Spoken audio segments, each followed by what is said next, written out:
Today's our topic is displacement time graph. तो देखो बेटा, डिस्प्लेसमेंट टाइम ग्राफ में क्या है। सबसे पहले स्टेशनरी ऑब्जेक्ट के लिए, स्टेशनरी ऑब्जेक्ट मतलब एट रेस्ट पोजीशंस पे। मान लिया हमने कोई भी हमारे पास ऑब्जेक्ट है, उसने वो जो है 15 मीटर के ऊपर ऑलरेडी रेस्ट पोजीशन पे है, यहाँ पे रेस्ट पोजीशन पे है मतलब रुका हुआ है। अब देखो जैसे ही इसका टाइम बढ़ता जाता है 5 second, 10 second, 15 second, 20 second, 25 second rest position में है, तो डिस्प्लेसमेंट इसका ना तो इंक्रीज होगा ना डिक्रीज होगा। ये किस पे रहेगा? 15 मीटर के ऊपर ही। अगर रेस्ट पोजीशन से ये मोशन में होता, अगर टाइम के साथ इंक्रीज होता तो ग्राफ हमारा कैसा आता? ऊपर की तरफ इंक्रीज होता जाता। अगर डिक्रीज होता तो ये डाउनवर्ड डायरेक्शन में आता जाता जैसे जैसे टाइम इंक्रीज होता। तो फॉर ए स्टेशनरी ऑब्जेक्ट के लिए क्या होगा? At rest then the positions does not change with time. Suppose time मान लिया 0 सेकंड से लेके कितनी सेकंड तक ले रखा है? 15 सेकंड तक। यहाँ पे 25 सेकंड तक डिनोट कर रखा है, तो 25 सेकंड तक हमारा जो ऑब्जेक्ट है वो किस पे रहेगा? 15 मीटर तक पर ही रहेगा, उसकी पोजिशन चेंज नहीं होगी। नेक्स्ट है uniform motions. Displacement time graph for uniform motions. Uniform motions क्या होता है कि equal distance covers in equal interval of time. ठीक है, ये हमारे पास इसकी टेबल है। पहले 0 सेकंड पे डिस्प्लेसमेंट 0 मीटर मतलब रेस्ट पोजीशन पे। उसके बाद टाइम 2 सेकंड, डिस्प्लेसमेंट कितना आया? 10 मीटर्स। तो 2 सेकंड में 10 मीटर्स इंक्रीज हुआ ग्राफ। उसके बाद फिर 2 सेकंड बढ़ी, फिर 10 सेकंड बढ़ी। तो मतलब इक्वली तो क्या है? टाइम इंक्रीज हो रहा है और इक्वली क्या हो रहा है? डिस्प्लेसमेंट इंक्रीज हो रहा है। तो कैसा आएगा? स्ट्रेट लाइन ग्राफ आएगा, क्योंकि डायरेक्टली प्रोपोर्शनल है टाइम किसके? डिस्प्लेसमेंट के। डायरेक्टली प्रोपोर्शनल का हमेशा कैसा ग्राफ आता है? Straight line graph. तो देखो क्या है, on plotting the graph between displacement and time we see that the graph in a straight line incline to the time axis. कैसा ग्राफ आएगा? Straight line. अब नेक्स्ट है slope of displacement time graph. कैसे निकालेंगे slope? तो देखो slope कैसे निकालेंगे, यह हमारे पास डायग्राम है। इधर डिस्प्लेसमेंट कवर किया है, पहले कितना S1 डिस्टेंस कवर किया, फिर S2 डिस्टेंस कवर किया। इधर टाइम है, पहले T1 फिर टाइम T2। T1 टाइम के ऊपर जो डिस्प्लेसमेंट टाइम ग्राफ का पॉइंट है वो क्या है? T1 पे S1 जिसको हमने B से डिनोट किया है, और T2 टाइम के ऊपर क्या है? S2 जो A से डिनोट किया है। तो A B ये हमारे पास क्या है? इसका लाइन, स्ट्रेट लाइन किसकी? डिस्प्लेसमेंट टाइम ग्राफ की। उसके बाद हमने इसको C पॉइंट तक ज्वाइन करना है। तो सबसे पहले हम क्या लेंगे? देखो ये हमारे पास डायग्राम बना लिया। इधर डिस्प्लेसमेंट है, इधर क्या है? टाइम। तो सबसे पहले हम क्या लेंगे?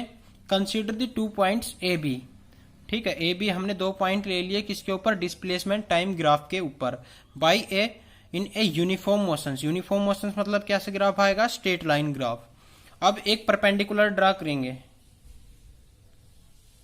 किसके ऊपर? बी सी के ऊपर, A C on the X axis and Y axis. Let जो T1 है, T1 हमारे पास क्या है? Time corresponding the displacement S1 and T2 भी क्या है? Time corresponding the displacement S2। Clear?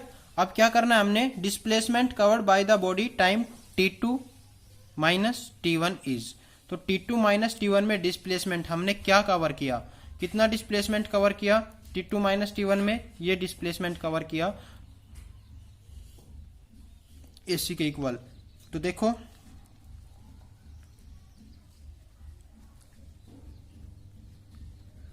Displacement covered by the body in time T2 minus T1 is क्या है? S2 minus S1। S2 minus S1 जो कि किसके इक्वल है? AC के। उसके बाद टाइम T2 माइनस T1 किसके इक्वल है? T2 माइनस T1 किसके इक्वल हो जाएगा? BC के इक्वल। अब देखो now the slope of line is given as the ratio of perpendicular side to the base of the right angle triangle in triangle ACB या BCA from triangle BCA। जो slope होती है line की वो क्या होती है, परपेंडिकुलर अपॉन में बेस, परपेंडिकुलर AC अपॉन में BC। अब AC की वैल्यू हमारे पास क्या है, S2 माइनस S1 और BC की वैल्यू T2 माइनस T1। अब देखो S2 माइनस S1 हमारे पास क्या है, चेंज इन डिस्प्लेसमेंट, और चेंज इन डिस्प्लेसमेंट को हम किससे डिनोट करते हैं, डेल S से। डेल का मतलब क्या होता है, चेंज इन। डेल क्या करता है, किसी भी चीज की चेंज इन क्वांटिटी को रिप्रेजेंट करता है कि कितना चेंज हो रहा है। अब del t change in time, del t किसको डिनोट करेगा, चेंज इन टाइम को। अब डेल एस तो हमारे पास क्या है, डिस्प्लेसमेंट, और डेल टी क्या है, टाइम टेकन। तो स्लोप क्या हो जाएगी, डिस्प्लेसमेंट अपॉन में टाइम टेकन, जो कि किसके इक्वल होगा, वेलोसिटी के। किसके इक्वल होगा, वेलोसिटी के। तो हमारे पास slope of displacement time graph किसके इक्वल आ जाएगी, वेलोसिटी के इक्वल आ जाएगी। क्लियर। अब नेक्स्ट है हमारे पास फॉर नॉन यूनिफॉर्म मोशंस। अब नॉन यूनिफॉर्म मोशंस के अंदर क्या होता है, नॉन यूनिफॉर्म में unequal distance in equal interval of time cover होता है। ठीक है, तो देखो इसमें क्या होगा, फर्स्ट में when the speed of the body increase with time, जब स्पीड क्या होगी बॉडी की, टाइम के साथ साथ इंक्रीज होगी तो हमारा जो कर्व लाइन है वो ऊपर की तरफ होगी, क्योंकि जैसे जैसे टाइम बढ़ रहा है हमारी जो स्पीड है बॉडी की वो क्या हो रही है, इंक्रीज हो रही है, तो ग्राफ कैसा आएगा, ऊपर की तरफ। अगर डिक्रीज होगी तो कैसा आएगा, वो कर्व लाइन नीचे की तरफ। ठीक है, क्योंकि जैसे जैसे टाइम इंक्रीज हो रहा है स्पीड हमारी डिक्रीज हो रही है।